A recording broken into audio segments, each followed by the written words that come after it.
Kätlin Vainola ja täna siis esimest korda tegelikult räägin natuke põhjalikumalt, mida me siin teinud oleme, et see on minu enda jaoks ka huvitav, et ma võtsin tänase ürituse tarbeks selle esimese aasta kokku. Et loo kirjutamise ring siin oli uus nii keskusele kui ka minu endale, et ma ei olnud varem juhendanud loo kirjutamise ringi. Aga ma olin õppinud 1 aastat akadeemias, et õppisin aasta näitemängude kirjutamist ja mul on see kogemus, et mida see selline õppimine inimesega teeb, et mis tunded ta tekitab.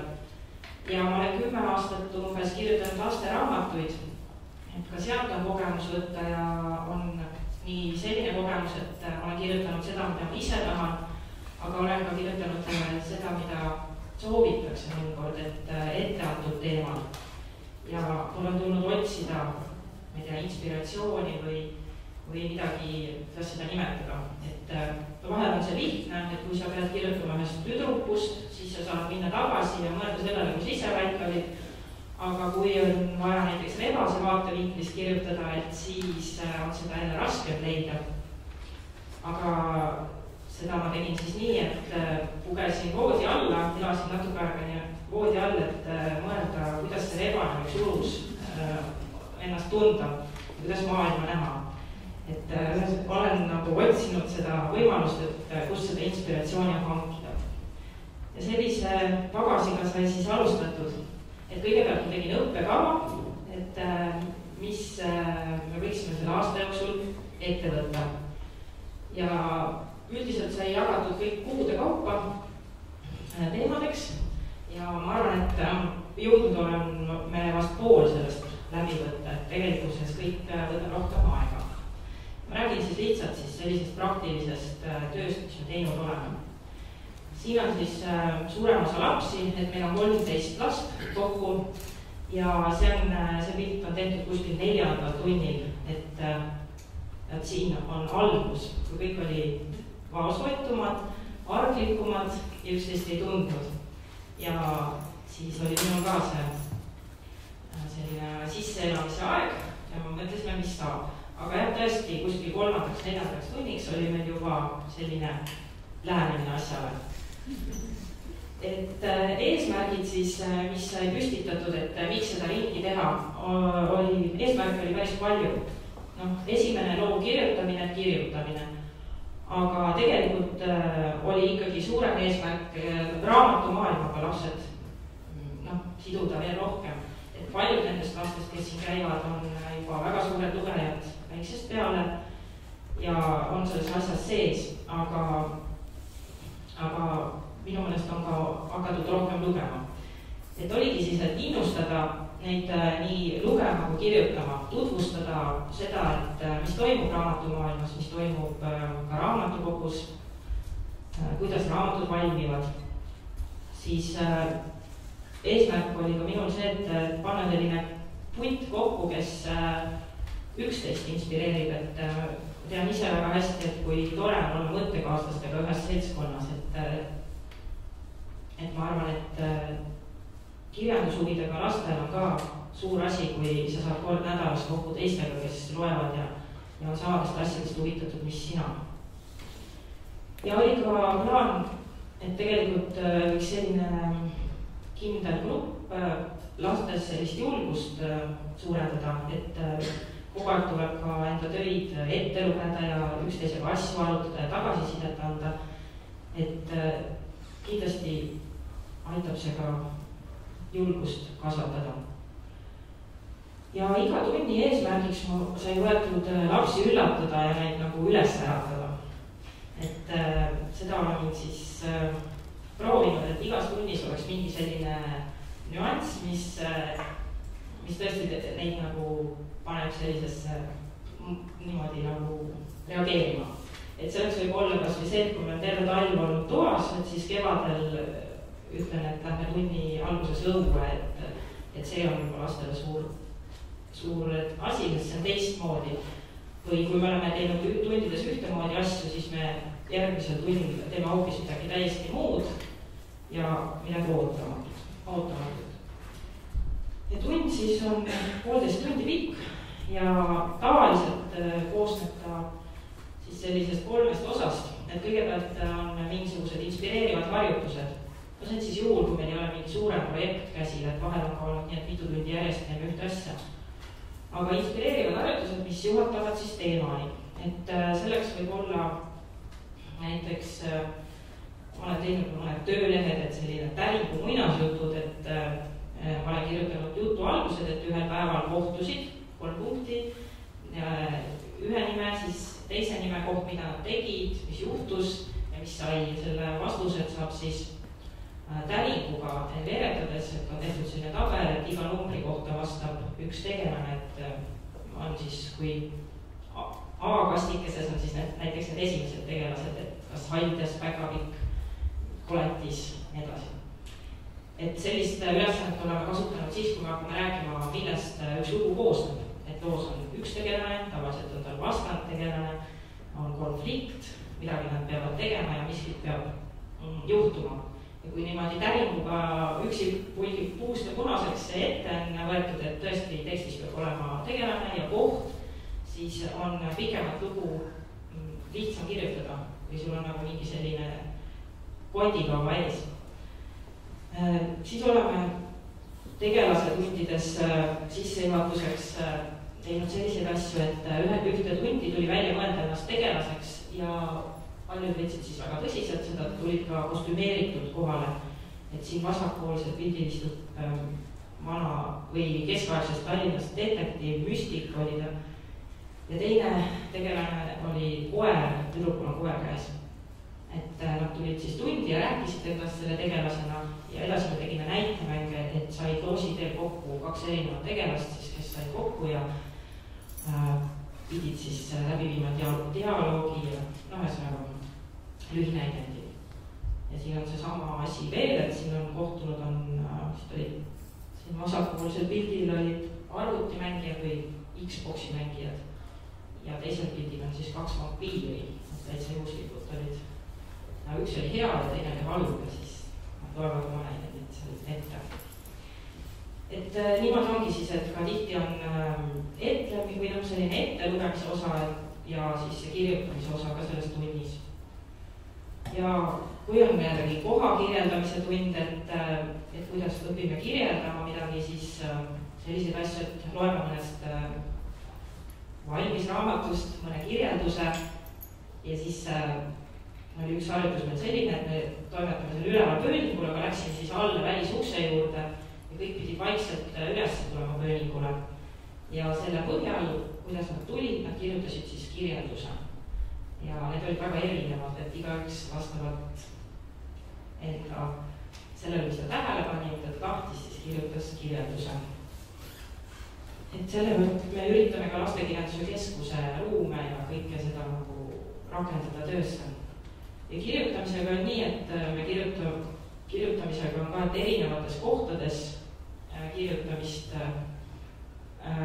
nagu kogevad lapsed, et ja pärast oleme ka analüüsid, et mis tunne oli laua taga kirjutada, mis tunne oli rühmas kirjutada, et siin on ka üks tund, kus kõik on eraldi läinud kuhugi ja siis on väga huvitavaid asju endale siin leiditud kohti, kus siis kirjutada. Mõni tahab koos olla ja mõni eraldi.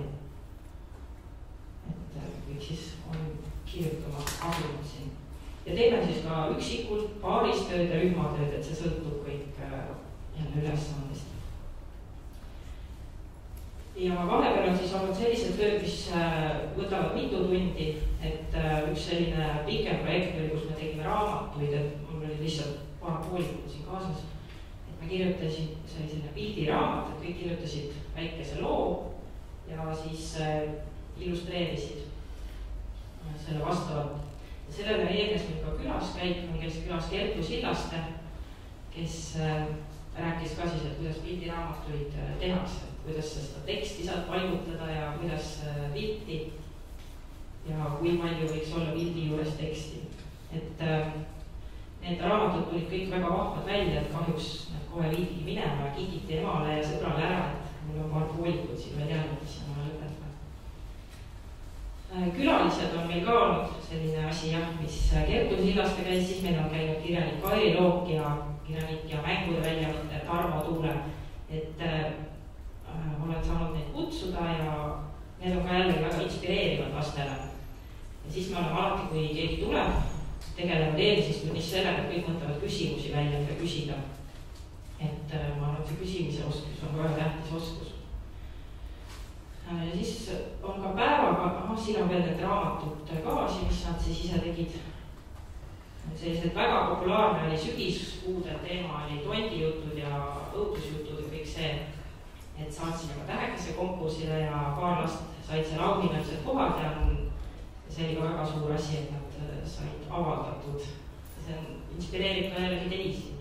See on lihtsalt vaateid nendest raamatutest. Väga huvitav lahendus. Ja siin on lihtsalt näide selle kohta, et see üllatus ja väga meeldib kõigile ka igasugustest tähtpäevadest kinnipidamine. Tavaliselt ongi mõni tähtpäev, et siis on meil väike selline loome minutid alguses, et siin on sõbrapäeva kaardid, et nad kirjutasid luuletused, disainisid need kaardid ja siis need tuli loosida omavahel, et see alati see loosimine ka väga tähtis. Et kes kelle saab ja siis mõni laps on isegi võtnud vahel kommi kaasa, et ta paneb oma kaardi juurde kommi ja selliseid toredaid asju teevad. Ja oleme ka väljas käinud, et siin käisime Kiikendi köögis. Siin me siis lähme ja toimus siis ka väike selline ekskursioon ja meie rõhk oli sellele, et me pärast seda kirjutasime Tallinna või ka mingi muu koha legendide, et seal meile räägiti ka, et just igasugustest legendidest ja see siis innustas lapsi kirjutama, et nad ka saatsid meili teel mulle neid jutte ja see oli tõesti väga selline inspireeriv. Ja siin on siis jälle üks variant, et kus me tegelastega tegelesime, et tegelaste loomist on igat pidi olnud, et me oleme teinud igasuguseid mõelnud tegelasi välja, kirjutanud nende ankeete, mis neile tegelasele võiks meeldida, mis talle ei meeldi ja mis ta eile tegi ja kuidas ta matemaatikatundi suhtub.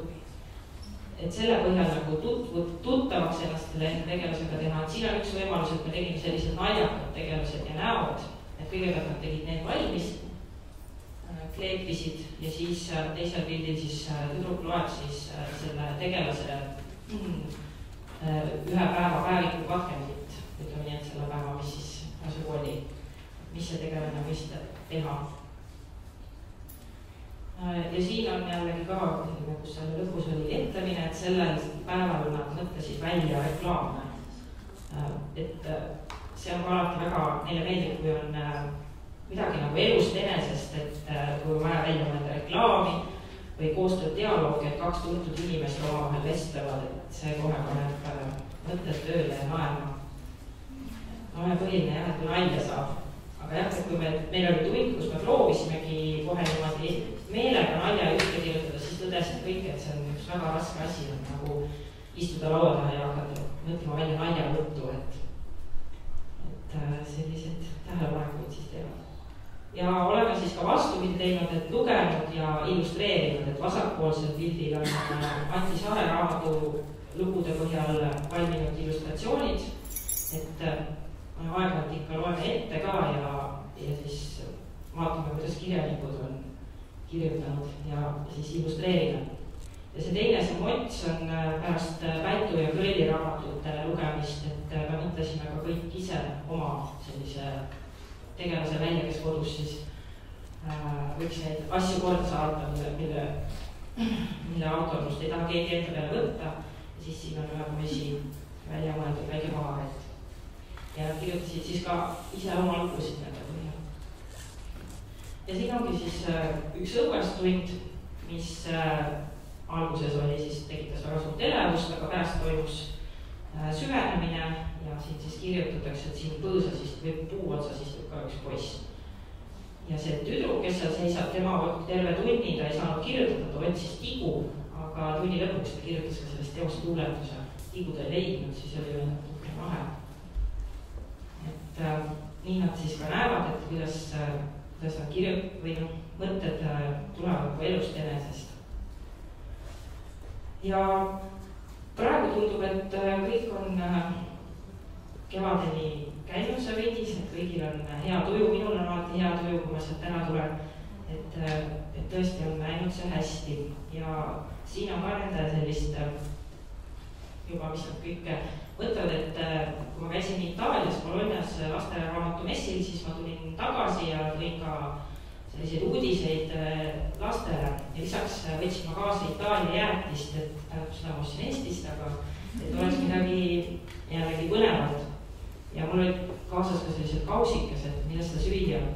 Ja olin enne tutvustanud ühte raamatut, natuke on see nurgselt näha, mis oli itaalia keeles ja me püüdsime arvata, millest see on, et ma teadsin, et selle autor oli natuke inspireeritud Pipi spunki otsimisest, et ta on ka mingi selline asi või tegelane, keda päriselt ei ole olemas. Ja siis, kui ma need kausid välja võtsin, hakkasin jäätist sööma või pakkuma, tahtsin hakata, siis ütlesid lapsed stopp, et sinna kausi peale saab midagi teha.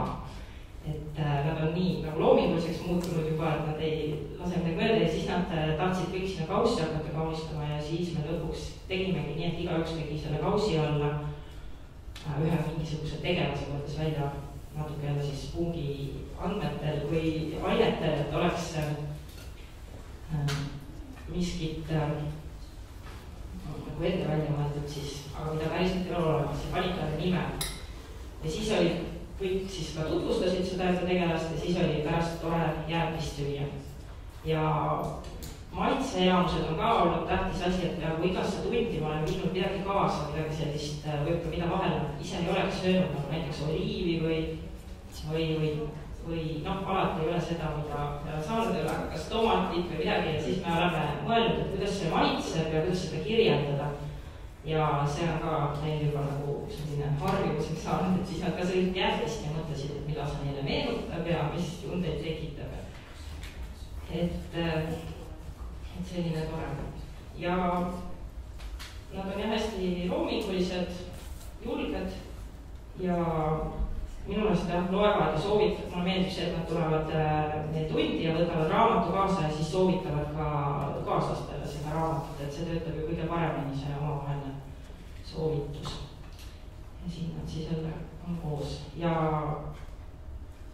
praegu me teeme ajalehte, et aasta lõpuprojektiks siis üritame koostada ajalehe Lastekirjanduse keskusest natuke. Alustasime juba naljaküsimustest, nupunurgast ja horoskoobist, et need on valmis.